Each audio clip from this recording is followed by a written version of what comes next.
What is going on, everybody? Check this shit out. Why men should give their wives a cheat pass this Christmas. And that's on top of their Christmas gift, by the way. They just should let their wife cheat because when I told my husband I was interviewing a writer who thinks men should give their wives a cheat pass this Christmas, he understandably had some questions. How would the wife find someone suitable for the occasion? So not like a fuck that, you are not sleeping with anyone else. It was like, how do we find someone suitable for you to cuck me with? Like, what a way to start, hey? We were talking in the abstract, of course, and I deemed it safer to treat this as rhetorical. I assured him that yes, it was all very unfeasible, and concluded he'll more likely gift me jewelry, as well as another partner, I'm sure. But Wednesday Martin, whose latest book, Untrue, explores why nearly everything we believe about women and lust and infidelity is wrong, is not being flippant. We now know long-term relationships are harder on female desire than they are on male desire. Yes, everything's more difficult for women, isn't it? Working longer hours are more difficult for women. Being financially responsible is more difficult for women. Not being emotional is more difficult for women. Well, just ask feminists, right? Everything's too hard for women and that we should just make concessions for them left, right, and center. Many experts now believe monogamy is a tighter fit for women than for men. This Christmas, give your wife something she really wants. Something truly exciting. A hall pass. This, for the uninitiated, is an agreement between partners in a romantic relationship that one or both may sleep with other people. You'd have one if, say, you were into polyamory, which involves having intimate relationships with more than one partner with the consent of all partners involved. Confused yet, or just wondering how all the logistics would work? Never mind how on earth to broach the topic with your significant other. Martin, when we meet at a boutique hotel in South Kensington during her visit to London from the US, has plenty of answers. I'm sure Martin does have plenty of answers. Starting from the premise that we're only now beginning to understand women's sexuality properly, she explains that contrary to popular opinion, women tire of their sexual partners faster than men. Yeah, like we didn't already know that. And need just as much sexual adventure and novelty as their male counterparts, if not more. To support his theory, well, to support this theory, I might say, she draws on a range of relatively recent scientific and social scientific studies, as well as interviews with experts on female infidelity in a range of fields and plenty of untrue women themselves. This is Wednesday Martin here. The little carousel rider. Check that out. Just about smashed the wall. Ready to get her freak on with the younger guys until they don't want to bang her anymore, and then she'll be lonely and miserable with no children and lots of cats. In one study, men's desire tapered off slowly over 7 years, whereas female desire plunged in the first 1 to 4 years, she said. So basically, in 1 to 4 years after getting married, women are going to be on the prowl for someone else if they are not super sexually fulfilled. Interesting, right? By the way, I just saw a comment. Alan Jolly says, watched a Ken Daly video and they hate MGTOW. Oh, that'll be interesting to see. That'll be interesting to see. I'm going to have to go check that out. Here we go. So we might have said before, oh well, that's because women like sex less than men do. But now the new data is helping us understand it's not that women like sex less than men do, it's that men are better at wanting what they already have, and women struggle more with the same old familiar partner over and over. Is this starting to put forward a compelling case to not get married? Just asking you guys, you know what I mean? Because you're my audience. I just read the articles, right? Just read the articles. You know? You fucking misogynists! Martin, whose 2015 book, Primates of Park Avenue, a memoir, became a New York Times bestseller, is not alone in her espousal of such ideas. I'm sure she isn't. This year has seen, if not an explosion, then at least a creeping insinuation into our culture of the idea that monogamy might not be the only approach to long-term relationships, unless women want you to be monogamous, in which case damn straight it's the future. But if they don't want to be monogamous, then it's not the future. So just remember, just try and guess which one it is on any given day. Two of the most talked about BBC dramas of the autumn, Wanderlust and Killing Eve, had at their heart characters who rejected traditional relationships. In the former, a married couple who try out consensual non-monogamy to reignite their dull sex lives. In the latter, an attractive female assassin whose potent bisexuality and rotating cast of bed partners. Rotating cast of bed partners? Like a carousel? Like a cock carousel, perhaps? You know?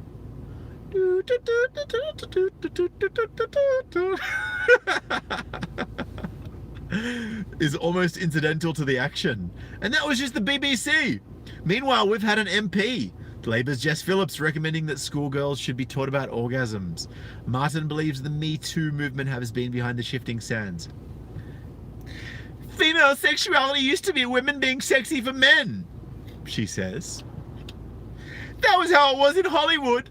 That was how it was whenever men had power. It was very heteronormative and male-focused. Now, thanks to Me Too and activists and journalists, we're seeing female sexuality is its own thing, not an extension of male desire. Me Too has given women a louder voice in the arena of sexual politics. And since female sexual autonomy is, argues Martin, a feminist issue, of course it is, closely interlinked with the power and autonomy women have in the workforce and in politics, the significance of this online movement should not be overlooked. By the way, thank you so much for that $10 donation, Nova. I appreciate you, brother. And that's a great thumbnail you've got there. Think about it. But Martin, a married mother of two and stepmother of two, originally from Michigan, whose background is in anthropology, conceived of the idea for the book before Me Too became a hashtag. She struggled with monogamy herself in her 20s. Oh, gee, why am I surprised? More recently, she realized there were data indicating she was not alone. Thank you so much for that $5 donation, Peppermint Cat's Ass. And he says, men know this, marriage is death. That's right, Peppermint. Appreciate you, man. What's so exciting is that there's relatively new science and social science that flies in the face of the holy triumvirate of beliefs around male versus female sexuality. The first being that the male libido is stronger than the female libido. Interesting. The second being that women are more naturally monogamous, and the third being that the women are the enforcers of monogamy and are more cozy and domestic than men, she says. All this exciting research had come out over the last years, picking apart every one of those supposed truths, but a lot of it hasn't really crossed over. So I saw it and an opportunity to make the science and social science kind of relevant and fun. To this end, her chapter Bonobos in Paradise begins with a look at the work of primatologists regarding the sexual behavior of female simians. We learn that our primate sisters are sexual adventuresses, driven by the thrill of the unknown and unfamiliar, aka the bad boy. And not a few of them like to get busy with other females. A few pages later, Martin has segged into the reportage from the front line of female sexual exploration. Women-only sex parties known as Skirt Club, and attended by women who identify as largely heterosexual, many of whom are married to men. What she witnessed there didn't only show female sexual fluidity in action in humans, it also busted another myth. She says that women cheat for emotional connection. These women are going there to have one-off, more or less anonymous encounters with women, she said. There could be no more vivid illustration of the data about female sexuality than Skirt Club. Attending such an event won't be everyone's cup of tea, but Martin believes there is a universal lesson to be learned. I think people have to get creative if they want to stay with each other in the long term, and I admit monogamy is hard, she says. I think when we admit it, it will provide such a wonderful relief to a lot of people. Admitting it is one thing, deciding what we do about it is quite another. And so we return to her idea of a hall pass. Is she really serious? And how would it work? Okay, she laughs. So here's the deal. Consensual non-monogamy. I don't know about people in the mainstream. I don't think people in the mainstream know enough about it. But that suggestion stems from a YouGov study that shows 1 in 5 British adults said they had an affair. That's an awful lot of people struggling with monogamy and believing their only option is to remain monogamous and unfulfilled or have an affair and pray it doesn't blow up your marriage. What if, she posts, we looked at struggling with exclusivity after a number of years as simply the baseline and gave people a whole range of solutions? She acknowledges consensual non-monogamy would not be the way forward for everyone. For some people, that would drive them terribly insane, and it would be a bad idea, she says. For those people, she suggests alternatives, such as trying to inject the spark back into the sex life you already have. The real gift would be to give your spouse permission to have the conversation, she says. Why is it better to get a divorce and move on when you simply decide I don't fancy him anymore or the spark is gone? What a trail of destruction you might save yourself from creating if you said instead, is there something we can do here? Marriages, right? Marriages, by this reasoning, could be saved, and something even bigger could occur. A societal shift in, oh, here we go. Here's the feminist dribble. Societal shift in power relations between the sexes. Wait, you mean you admit there's only 2 sexes? I thought you were going to say genders there, and no less than double figures as well. If we have a pleasure revolution and start to put female sexual pleasure at the center of our sexual universe, there's a case to be made that could change relationships outside the bedroom as well, says Martin. I hope so. We'll have to see. Untrue. Why nearly everything we believe about women and lust and infidelity is untrue, by Wednesday Martin, published by Scribe Publications, RRP £14.99. Buy now for £12.99 at books.telegraph.co.uk or call the number below. So, look, you know, guys, I've known, actually I used to have a flatmate, and her name was Cheryl, and none of you will know her. I don't even speak to her anymore.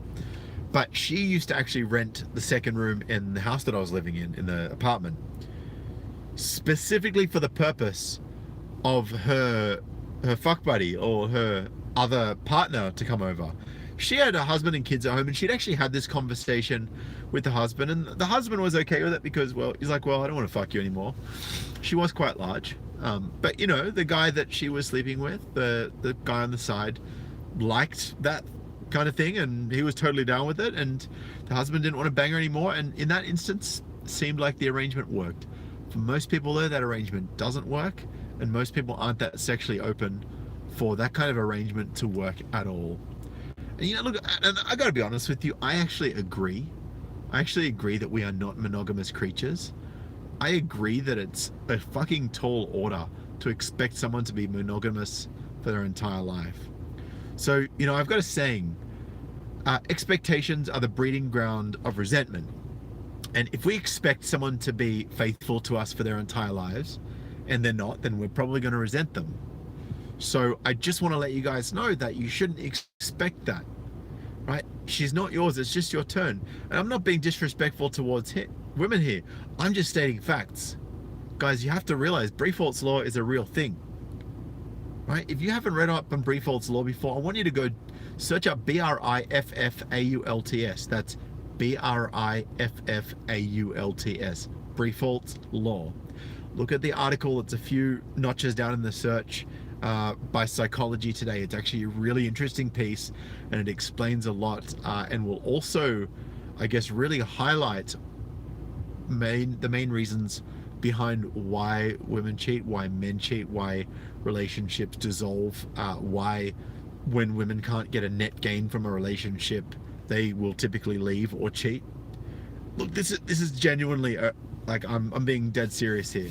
Like, you guys need to understand Briefalt's law. If you don't understand Briefalt's law, you are always going to wonder why you've been cheated on, and you're also going to miss out on the signs that it might be about to happen, and you're not going to know what it is that you need to give to a woman in order for them to want to stay with you.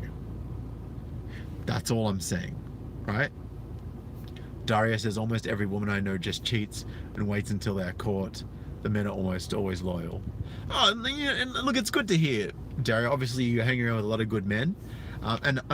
You know, I'm sure not all of them are loyal. I'm sure not all of the women are loyal. Not everyone's loyal. And look, Asian women cheat as well. Russian women cheat. Look, everyone cheats. If the rules of default law are broken, people will cheat. This is really something you guys need to understand. It's so critical, important in unpacking the way that relationships work and the motivations for women to stay in a relationship and stay faithful. There's also, oh God, I can't remember the name of it right now. It escapes me, but I really want to go through this another time. I think it's Why Good Men Cheat, Psychology Today. Do a search for that. I hope it does. But that's a really good article as well.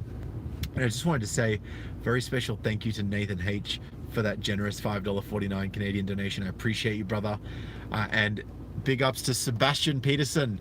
Says, have one on me. Thanks for the content and hours of entertainment, brother. It's my pleasure. I love giving this insight to you guys. I love sharing it with you. I love giving you all the insights into the female mind.